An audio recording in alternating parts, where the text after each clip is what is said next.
good composer doesn't care whether he's original or not. We're after integrity. We're after looking way down inside and what do I want, gosh darn it? What do I think the world needs? I don't mind if somebody said the same thing first, as long as I mean it.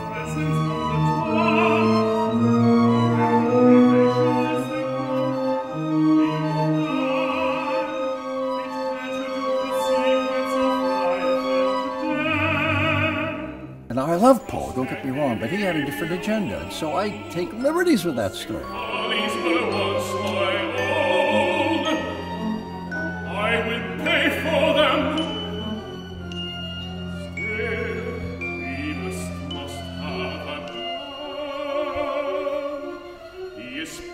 I think this opera is not something you hear usually in contemporary music.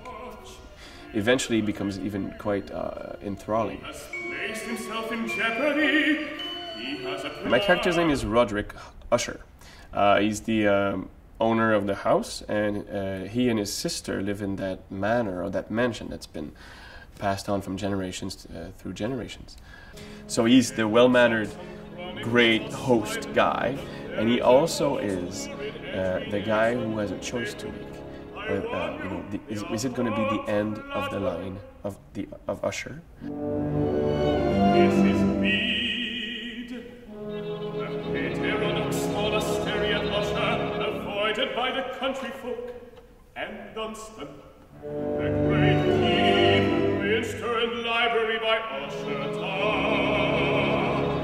What of poor reputation? Unflattering, to be sure. And it was Anglo-Saxon,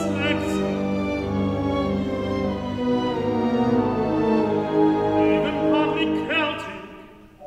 It's not kind of film music or something like that, but it's like the late Schoenberg of things. It's a really late romantic thing. Sometimes really difficult from the rhythm point, but really, really, really nice. It was a challenge, I have to say. I am more than honored to renew our acquaintance. I look forward to the pleasure of your company. During my visit here, and may I introduce you to Dr. Primus?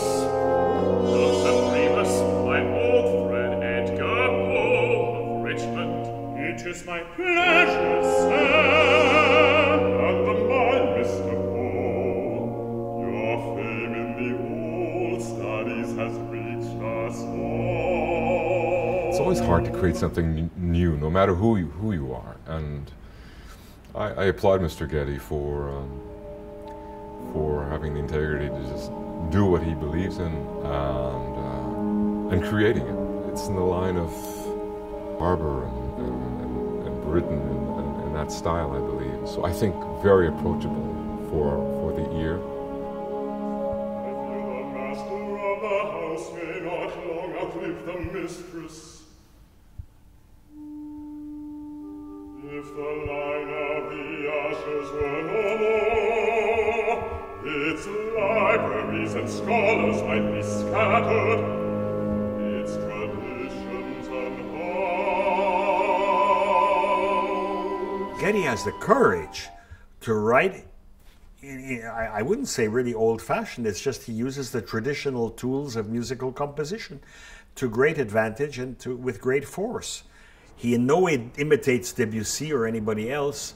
It's clearly a unique orchestral language.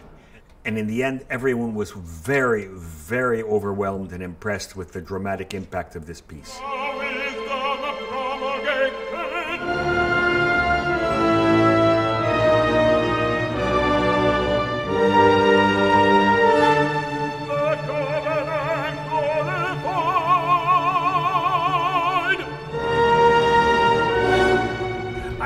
I'm a little hyper now because I've just finished 6 hours of work on this, and after recording the piece for 4 days, now we played it through.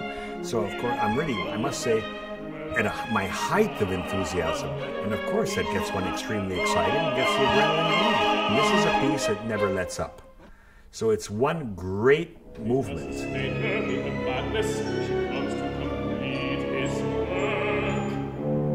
Run, my friend. The rest of us have only a few more moments. My penance will be short. The parts that scared me the most are really working. You are free. In God's name, go. As you recited, we both heard first the rending of her coffin and fold. I have said she has the strength of many men. Then we heard the cry of grievous as she discarded him. Last we heard her break down the doors of the grave. For which the honest that barricaded against her, they have fled from the king. For she has no interest in them. As we speak, she ascends the stairs.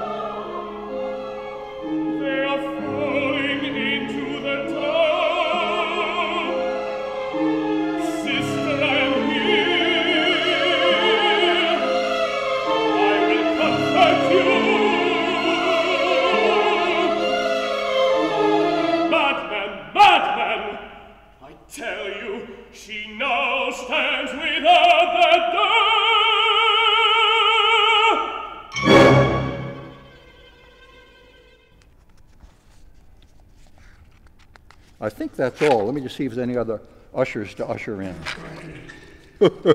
I think that's the lot. I think we've ushered them in.